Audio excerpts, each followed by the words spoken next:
Some of you may have previously saw a video where I purchased a hit and miss engine. I figured I'd restore it once I was done with my tractor. And it runs fine, or did run fine, until I washed it and then it wouldn't start anymore. More on that later.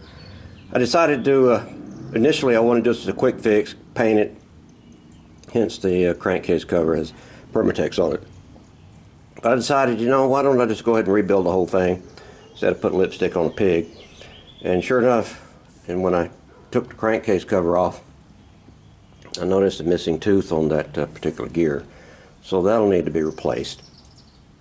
And so right now I pulled off the flywheels and the crankshaft and stuck them in my proven solution of electrolysis, and I'm getting all the rust off there. That'll take 24-48 hours.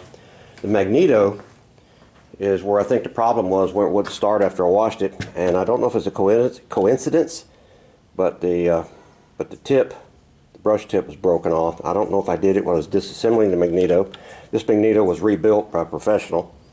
But anyway, I thought I'd get started on this, and I'll keep you posted. All for now.